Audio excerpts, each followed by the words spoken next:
con Sabino Baca-Narvaja, ex embajador argentino en China. Una voz más que autorizada para... Claro, porque no es que estuvo un ratito en China. No. Aprendió de lo que es la cultura Buenas de noches. ese país. ¿Cómo te va? Un gusto. Gracias por estar acá. Bueno, necesitamos una brújula en este momento. Tal vez vengo a desorientarlos más. Ah, bueno.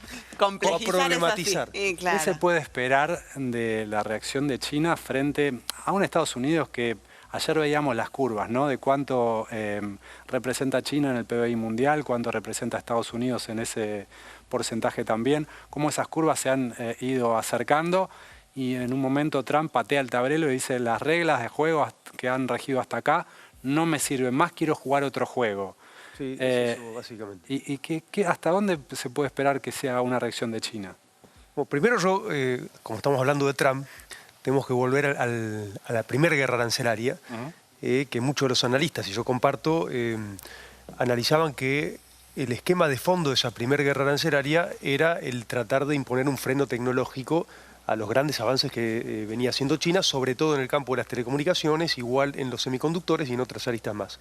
O sea que los que analizaron bien ese embate arancelario de Trump tenía de fondo el costado de frenar el ascenso tecnológico de China, dicho sea de paso, porque ahora para Estados Unidos China es malo, ¿no? Pero fue un actor clave para también desequilibrar el ascenso de Rusia en su momento. O sea, por eso, de nuevo, Estados Unidos va cambiando las reglas en función de sus propios intereses, ¿no? Lo que no le sirve a Estados Unidos es malo, ¿no? En su momento, en el marco de la posguerra, el Bretton Woods, cuando se forman y se firman y se crea el Banco Mundial, el FMI, luego el Sistema de Naciones Unidas, el esquema de fondo y el trasfondo de eso era imponer el patrón oro, ¿no? Como moneda, el patrón dólar, perdón.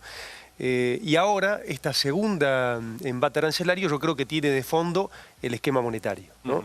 Y esto lo podemos analizar cuando asume Trump, que acuérdense que saca en la red X un embate también, diciendo que va a arancelar al 100% a los países de los BRICS si siguen con este esquema de avanzar en romper la hegemonía del dólar en el sistema monetario. Claro, ya querían empezar a comerciar con otra moneda que no fuera el dólar. No, ya en la cumbre del 2023 en Johannesburgo se trataron dos cosas muy importantes en el marco de los BRICS. Primero, la ampliación de los BRICS, por eso ahora ya los BRICS son los BRICS ampliados.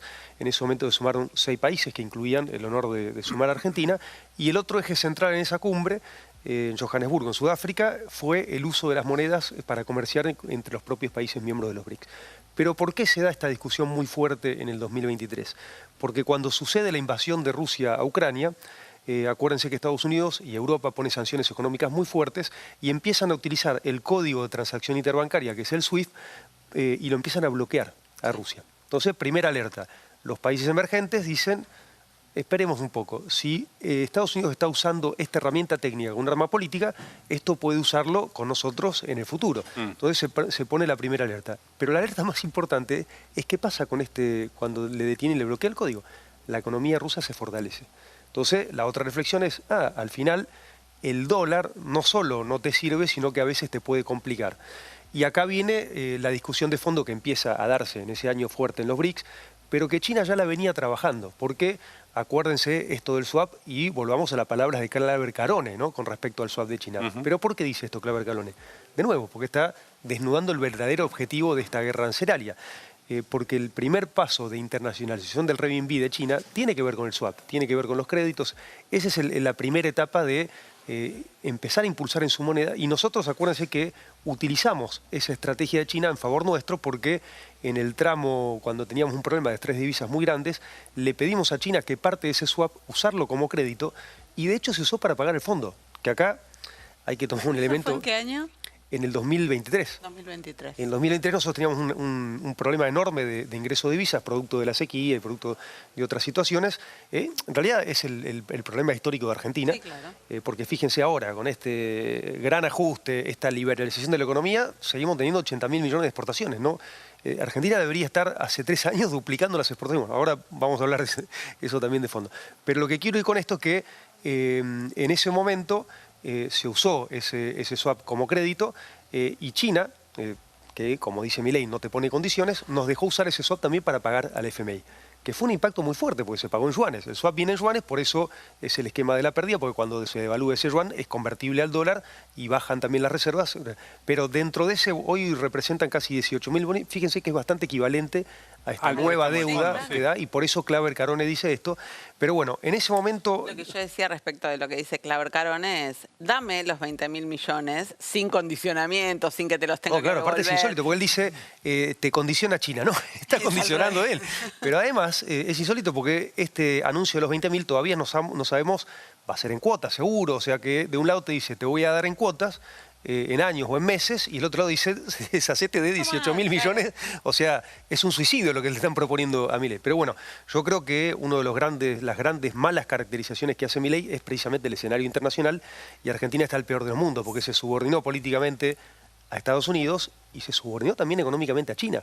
Porque si vos liberalizás la economía con un gigante de la manufactura como China, vas a tener lo que tenés ahora, un industricidio, un sinfín de importaciones y destruir muchos de los sectores de Argentina que nosotros protegimos. ¿Nos hubiera protegido un poco de esta situación haber entrado a los BRICS? Pero sin duda, fíjese, por eso, vuelvo al tema de las monedas. ¿Qué hace China en la crisis del 2008? Prohíbe todas las monedas digitales. Acuérdense que China estaba impulsando, en un momento las prohíbe. Porque empieza a analizar acá hay un descalabro financiero. Y empieza a implementar internamente el esquema de su propia moneda digital, pero respaldada en el Banco Central. La semana previa a este nuevo embate de Trump de arancelar ya globalmente a todo el mundo, en China sucede algo importante. China ya desde el 2020 se está usando el yuan digital. Además de este proceso de internacionalización de su moneda, ahora empieza con la herramienta digital, que en la segunda cumbre en Kazán, en Rusia, los BRICS ya empiezan a discutir. Bueno, es mucho más fácil, obviamente, implementar una moneda digital respaldada de los bancos centrales que lo que le costó a Europa imponer el euro, ¿no? Porque es un esquema monetario mucho más complejo. Entonces, China en el 2020 implementa en su mercado interno que China hoy tiene 400 millones de sectores medios altos, ¿no? 1.440 millones de habitantes, y una de sus fortalezas es el mercado interno. Empieza a implementar el yuan digital y después empieza a trabajar con todo el esquema transfronterizo. Acuérdense que está la Asociación del Sudeste Asiático, ASEAN, y se empieza a imponer el pago digital en moneda digital. Y esta semana pasó algo muy novedoso, que se sumaron a este esquema de transacción digital 6 países de Medio Oriente. Si vos sumas ASEAN, China y los 6 países de Medio Oriente, estamos hablando del 38% de la economía mundial. ¿Ya? Algo para tener en cuenta, y fíjense esto que estuvo pasando ayer con respecto a la caída de las monedas digitales, porque la diferencia, ¿cuál es? Estamos hablando de monedas del yuan digital respaldado con los bancos centrales y en trabajo ya con 23 bancos centrales de estos países. Y el dato fuerte fue que hicieron una primera transacción de Hong Kong a Abu Dhabi utilizando el yuan digital, y para que tengan una idea en números, el SWIFT tarda a veces de 3 a 5 días en concretar la transferencia. Lo conocemos de hacer transferencias de alto monto que tardan más, bueno, un SWIFT tarda... Bueno, esto tardó 7 segundos, o sea, casi en tiempo real. Claro. Además de eso, sacó 6 bancos intermediarios en la transacción. Y además de eso ahorró en un 98% de los costos financieros. O sea, imagínense el impacto, y se usa tecnología blockchain. O sea, es trazable, es mucho más segura y está respaldada con los bancos centrales. Planteado en términos rústicos, Trump está diciendo queremos que las industrias produzcan en Estados Unidos, porque nos damos cuenta que si no, no tenemos... Está muy bien lo que hace, quieren reindustrializar y esa fue su campaña. Claro, ahora... Fracasó. ¿Está a tiempo de querer hacerlo de la manera en que lo está haciendo? Porque, digo, China ya sacó muchos cuerpos de ventaja en muchos rubros industriales. Que Trump ahora diga, no, quiero hacerlo acá, ¿es productivo para los Estados Unidos o puede ser incluso contraproducente? Yo creo que es correcto lo que piensa Trump. Yo tengo esa filosofía de que hay que proteger tu sistema industrial, o sea, comparto esa filosofía del peronismo, pero creo que lo que hay que entender es que el sistema productivo en el que está el mundo en este momento y el esquema de entramado de interrelaciones de las cadenas globales de valor es mucho más complejo y no se resuelve con una planilla Excel diciendo el desbalance comercial, primero. Y el otro punto es que ya Trump fracasó. Acuérdense qué pasó con esto de nuevo, porque el que promueve que se vayan repatriando a China o se movilicen a China los grandes capitales, incluso los sistemas industriales, por una variable que era el capital intensivo de mano de obra barato, pero también el esquema de beneficios fiscales muy importantes, ese es Estados Unidos, y se radicaron un montón de empresas. Incluso hay ahora, como Tesla y con un montón de empresas más que ahora vamos a hablar, que están radicadas ahí, que obtienen muchísimos beneficios. Pero lo que pasó en el medio es que lo que le pedía a China cuando venían estas empresas era haceme transferencia tecnológica y asociate con empresas locales. Y en 40 años, Enseñame, exactamente, China las duplicó.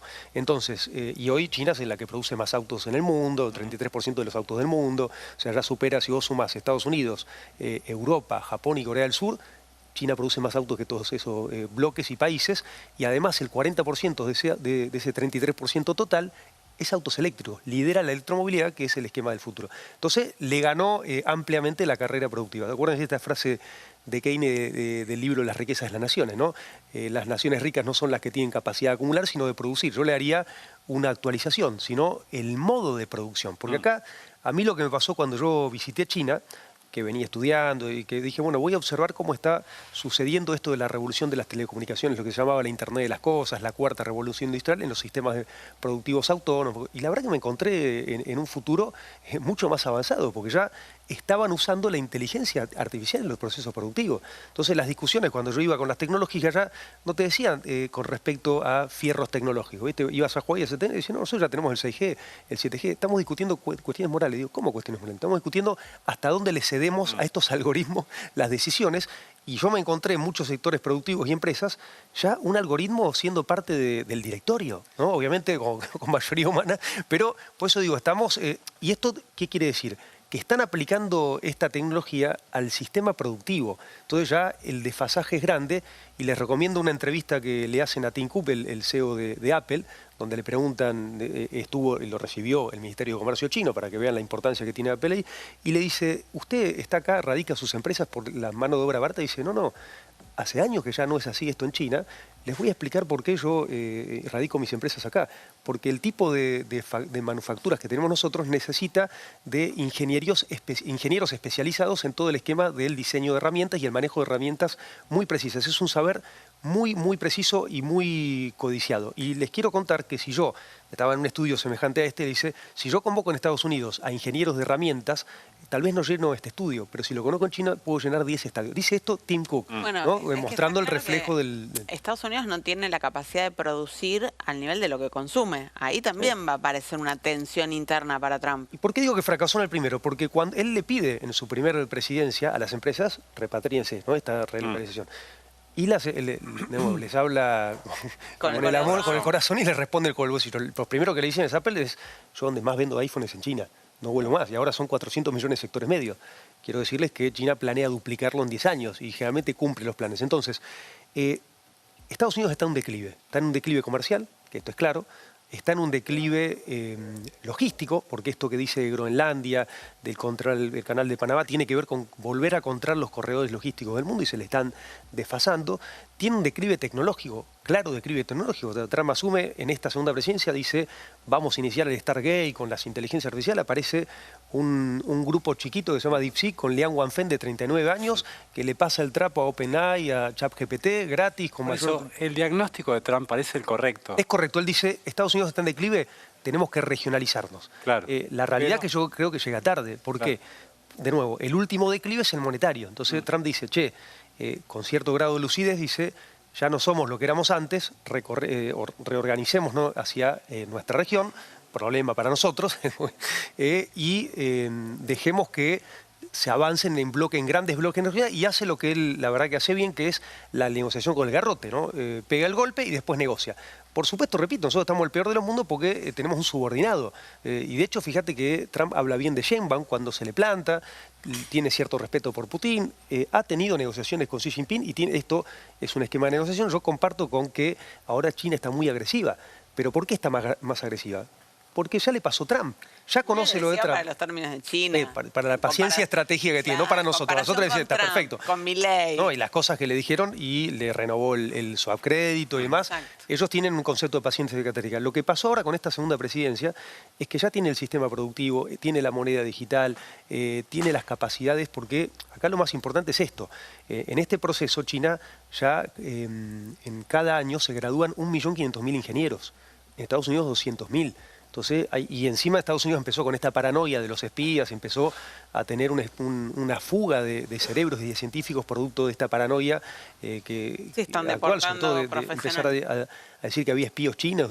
Bueno, De hecho, fíjense, en la primera fase de China, que tenía una falencia enorme de ingenieros y el sistema científico, mandaba a estudiar afuera y después los repatriaba, y China empezó un proceso muy fuerte tomando las universidades y el sistema científico como eje, y fíjate el resultado. Liang Wanfen ya es graduado con todo su equipo, que son muy jóvenes, en universidades chinas. Entonces, esto es lo que yo creo que es difícil, porque precisamente el esquema productivo cambió en su fase de producción. Entonces no sirve como un esquema arancelario, porque lo primero que está pasando, y ya hay algunas protestas en Estados Unidos, es que se te van a subir los costos de todo el esquema de consumo que tienen tus ciudadanos. De hecho, casi el 48% de los sistemas de los productos tecnológicos o se ensamblan o se producen en China, con lo cual se le van a subir, hasta el iPhone le va a ser más caro comprar, van a tener que hacer viajar a China para, como hacen los argentinos para menos, bueno, van a tener que viajar a China para comprar el iPhone. Sabino, muchísimas gracias por haber venido. Muy interesante. Vamos a hablar ahora de peronismo y despedimos a un Vaca Narvaja, bueno, con un apellido con mucha trayectoria en el peronismo, para recibir un Galmarini también. Ah, muy bien. Mirá, Lo voy a saludar. Que, apellidos ilustres. vamos a estar parejo. Muchas gracias, Sabino. Gracias a ustedes. Gracias. Buenas noches. Gracias.